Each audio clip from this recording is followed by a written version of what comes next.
There comes a moment in many relationships when the emotional dynamic flips, when the person who has always given, soothed, understood, and held space suddenly becomes quiet. Not cold, not cruel, just still. It's the moment a super empath freezes emotionally, not out of revenge, but out of exhaustion. And when that happens, something unexpected often unfolds. The avoidant partner, the one who usually pulls away, detaches, or minimizes feelings, begins to melt. Not because they suddenly learned how to express love flawlessly, but because the emotional world they relied on to stay distant is no longer holding them up. A super empath's strength is their emotional presence. They feel deeply, read between the lines effortlessly, and often carry the weight of emotional labor. They are the emotional temperature regulators in a relationship, always adjusting to keep things warm and safe.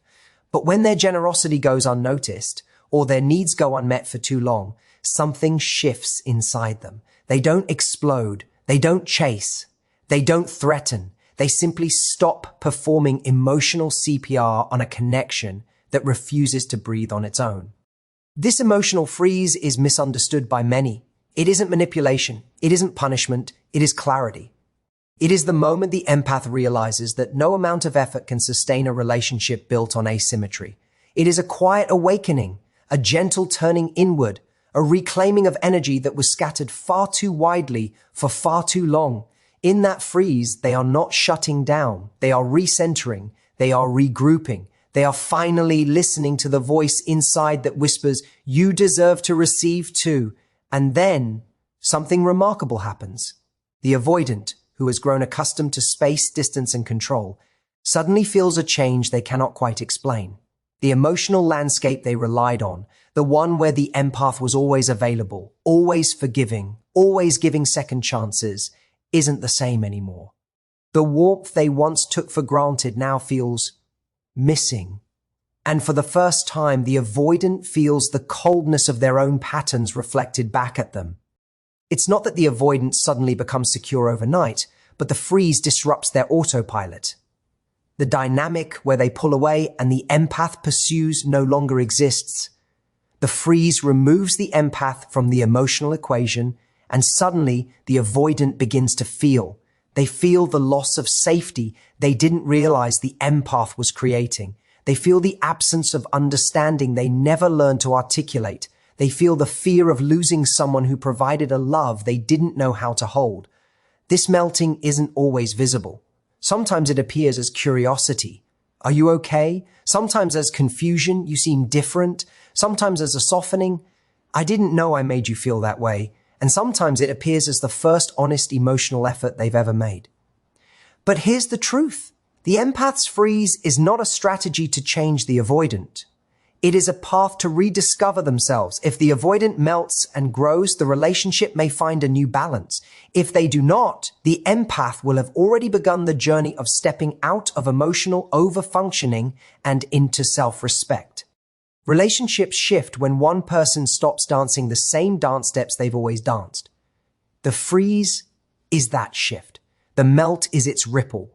And together, they create either the transformation of a connection or the liberation of a heart that finally understands its own worth. The moment a super empath freezes emotionally is often misunderstood, yet it is one of the most powerful psychological shifts in any relationship dynamic. It doesn't arise from anger or a desire to punish. It comes from a place that is much deeper, an inner realization that something no longer aligns with their emotional truth. Super empaths are naturally attuned to others. They absorb moods, sense tension before it's spoken, and often take responsibility for keeping emotional harmony alive. They give generously because it feels natural. They soothe because they understand pain. They stay because they hope. But over time, when their efforts are unreciprocated or taken for granted, their intuition begins to signal that the emotional balance is off. It whispers that the endless giving has turned into depletion, that their compassion has become a bandage over problems that aren't theirs to fix, and that the relationship is running on their emotional labor alone. This freeze is not a dramatic scene. It rarely looks like a bold declaration or a sudden withdrawal. Instead, it is a soft but powerful shift. The empath's responses become slower, not out of spite, but because their heart is tired. Their tone becomes calmer, not because they are okay, but because they have stopped trying to convince someone to meet them where they are. They begin choosing silence over explanations, boundaries over bending, and observation over emotional rescue. In this stillness, they are not attempting to manipulate, they are simply aligning with their newly awakened, understanding that their emotional well-being matters too. This awakening is usually internal, long before it becomes visible. The empath starts to see patterns they previously excused. They notice how often they rationalized behavior that hurt them. They recognize how consistently they minimize their own needs to maintain closeness. And in that recognition, a shift happens. They no longer feel compelled to overextend themselves. They no longer feel responsible for fixing emotional wounds they did not create.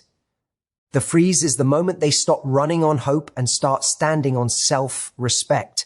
To the outside world, and often to the avoidant partner, this freeze can look sudden or confusing, but in truth, it is the result of countless internal moments of disappointment and self-reflection.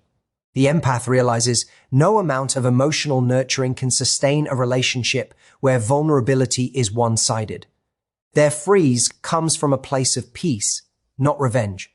It is the calm after internal chaos, the pause after too many attempts at connection that met walls instead of arms.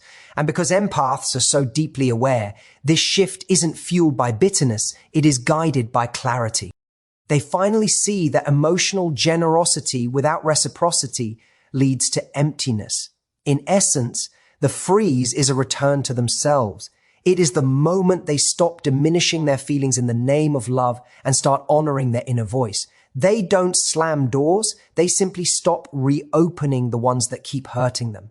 They don't harden, they realign. They don't become cold, they become clear. And in that clarity, they reclaim the emotional energy they once gave away so freely, understanding that true connection cannot be sustained by one heart doing all the work.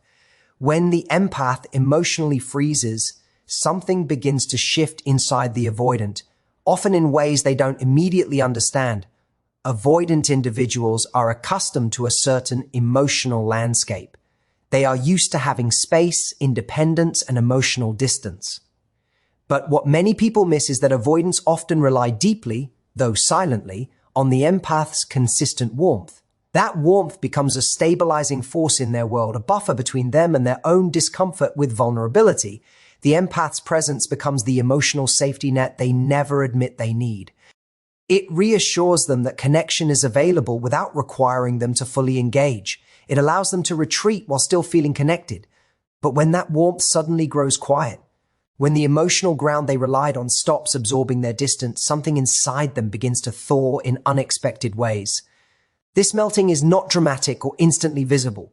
Avoidants don't typically express emotional shifts with words, nor do they immediately understand what they're feeling. What changes first is the atmosphere, something subtle, something they can't quite name. The predictable emotional climate they grew comfortable with is no longer there.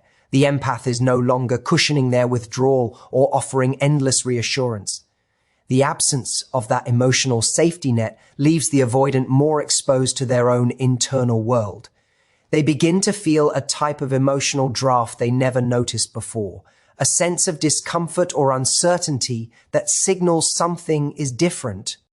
At first, the avoidant may try to dismiss it. They may attempt to lean into old patterns, pull back, avoid confrontation, distract themselves with work or independence. But these strategies suddenly feel less effective because the dynamic that made them feel emotionally safe has shifted. The empath is not reacting the way they used to. They are not chasing, not soothing, not stepping in to bridge the gap. That absence forces the avoidant to confront aspects of themselves they've been able to avoid for years. It forces them to feel the emotional consequences of their distance.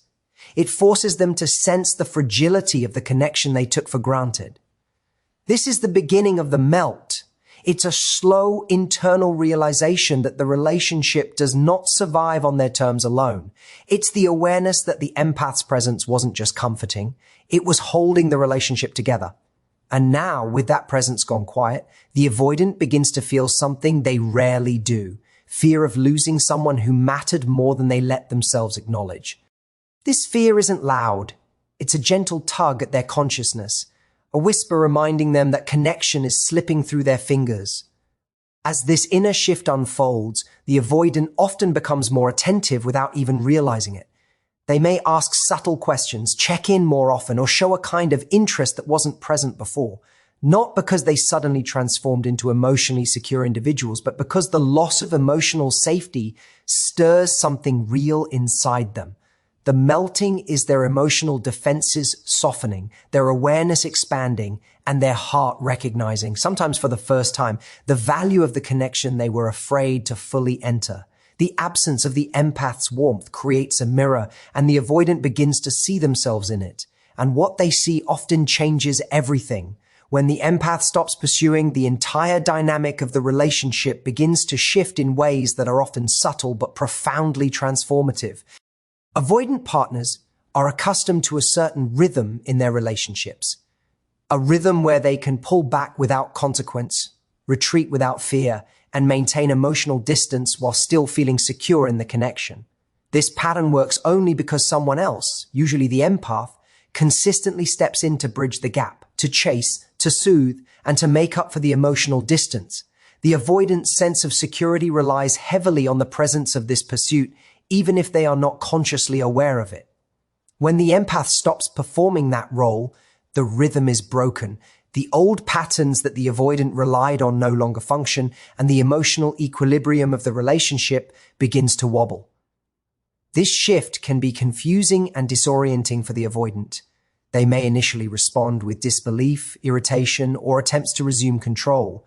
They might test boundaries, pull away more strongly, or even behave as if nothing has changed, hoping the empath will return to their previous patterns. Yet, the absence of pursuit is not temporary. It is steady, consistent, and intentional. The empath is no longer running to fill the gaps left by the avoidant's emotional distance. This constancy forces the avoidant to confront a reality they have rarely faced, that their previous strategy of detachment no longer guarantees emotional safety. The pursuit that once maintained the illusion of balance is gone, and with it, the comfort of emotional predictability.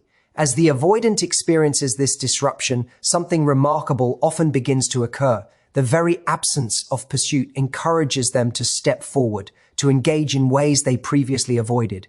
Without the constant reassurance from the empath, they may feel a subtle but undeniable pull toward connection. They start noticing the gap in communication, the lack of familiar warmth, or the quiet absence that was once filled automatically. This creates an opportunity for growth that rarely emerges when old patterns are unchallenged. The avoidant is prompted to explore feelings they might have ignored, to practice vulnerability they previously avoided, and to take emotional risks that they had long resisted. The shift in energy also encourages reflection. The avoidant begins to assess their role in the relationship in a new light, noticing how much reliance they placed on the empath's emotional labor. They may recognize patterns of avoidance that previously seemed harmless but are now exposed by the empath's stillness. This reflection is not forced, it emerges naturally from the altered dynamic. The absence of pursuit becomes a mirror, revealing the consequences of detachment and highlighting the emotional growth necessary for deeper connection. Ultimately, the cessation of pursuit transforms the relationship from a one-sided dance into a space where the avoidant is called to engage authentically. They are no longer allowed to remain in autopilot while the empath maintains the emotional balance. This shift challenges old habits, encourages emotional presence, and creates a pathway for a more balanced and reciprocal relationship. In this new dynamic, both partners are invited to contribute genuinely, creating the potential for deeper understanding, mutual respect, and authentic intimacy that was impossible under the previous patterns of pursuit and avoidance. The moment the empath freezes is a turning point in a relationship, not just for the empath, but for the avoidant partner as well. It marks a shift in energy that affects both individuals in profound ways. For the empath, the freeze is a conscious or sometimes subconscious act of self-preservation. After consistently giving, feeling, and adjusting to maintain harmony, they reach a point where continuing to overextend themselves is no longer sustainable. This is the point at which they stop chasing, stop rescuing, and stop emotionally overfunctioning.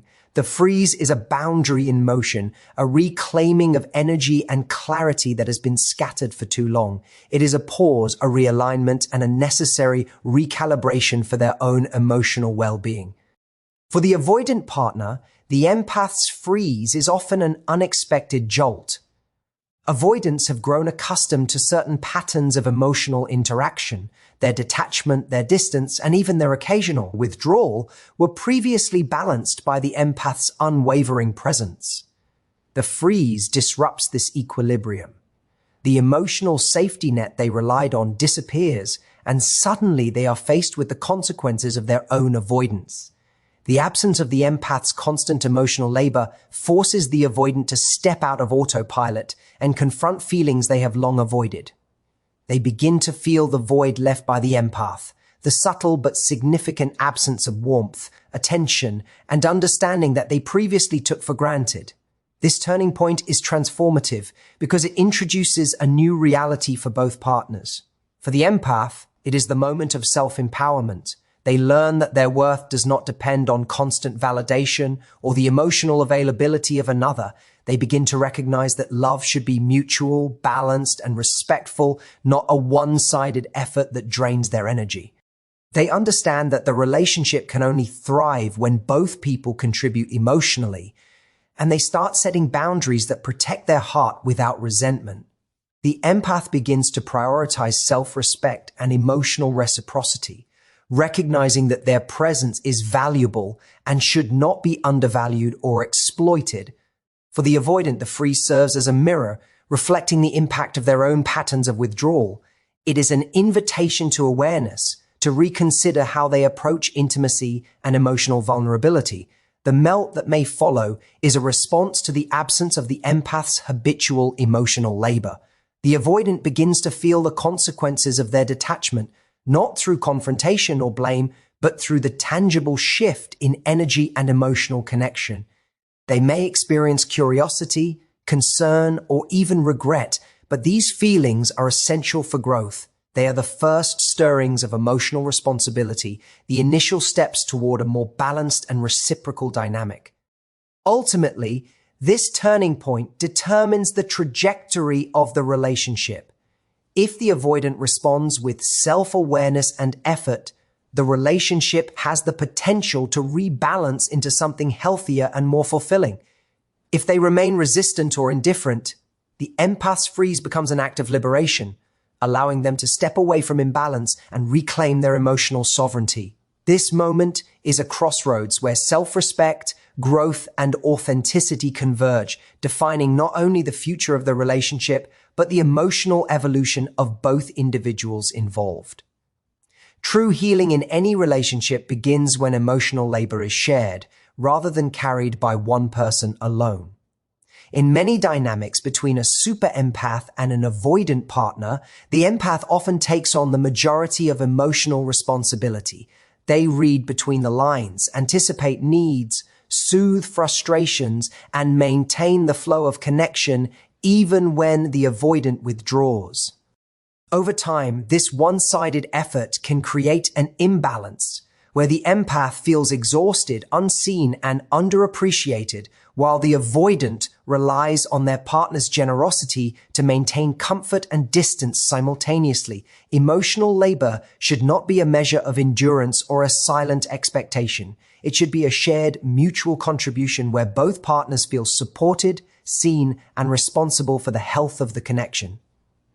When the empath begins to freeze, it becomes a mirror for the avoidant, reflecting the imbalance in ways they can no longer ignore. This moment is crucial for growth because it forces the avoidant to step into their emotional responsibility.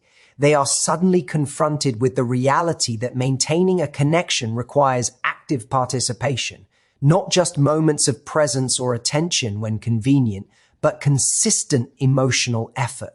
The freeze creates a space in which the avoidant can explore feelings, practice vulnerability, and respond to the needs of their partner, rather than merely relying on the empath's default generosity. The shift encourages them to engage in the give and take of emotional labor, cultivating empathy and awareness that may have previously been dormant or underdeveloped. Shared emotional labor does more than balance effort. It transforms the relationship into a space of mutual growth. When both partners contribute to emotional upkeep, there is less chance for resentment to accumulate. The empath no longer feels drained or taken for granted, and the avoidant learns the value of presence, attentiveness, and reciprocity. The relationship becomes a cooperative partnership rather than a cycle of pursuit and withdrawal. This mutual contribution fosters trust and intimacy, as each partner recognizes that their emotional well-being matters equally and that their feelings are validated and respected. Moreover, shared emotional labor creates a template for healthier communication. The avoidant, having been prompted by the empath's freeze, may begin to express needs, acknowledge emotions, and engage in dialogue that fosters understanding. The empath, in turn, learns to set boundaries and advocate for their own needs without guilt, creating a dynamic where both feel empowered rather than depleted. The balance allows for authenticity. Neither partner has to overcompensate or suppress feelings to maintain harmony. Both are invited to be fully present, to contribute to emotional connection actively, and to navigate challenges together rather than alone. Ultimately, the point of shared emotional labor is not just about maintaining the relationship, it is about cultivating emotional intelligence, mutual respect, and sustainable intimacy. When the avoidant begins to participate fully and the empath honors their own boundaries, the relationship moves from a one-sided effort to a collaborative journey. Healing occurs because both partners are accountable, both are engaged, and both understand that love is not solely measured by giving, but by mutual presence, care, and respect. This balance transforms the connection, allowing both individuals to thrive emotionally and creating a relationship built on shared responsibility, empathy, and authentic intimacy. In closing, the dance between the super empath and the avoidant partner teaches us that true connection is built on balance, respect, and mutual emotional presence. When the empath chooses to pause, to honor their own needs, it not only invites growth in the avoidant, but also empowers both individuals to engage more authentically and intentionally. Whether this moment leads to a deeper, healthier bond or a necessary act of self-liberation, it underscores the importance of self-respect, shared responsibility, and emotional awareness in every relationship. Thank you all for listening, for reflecting on these dynamics, and for committing to nurturing connections that are reciprocal, conscious, and full of genuine care.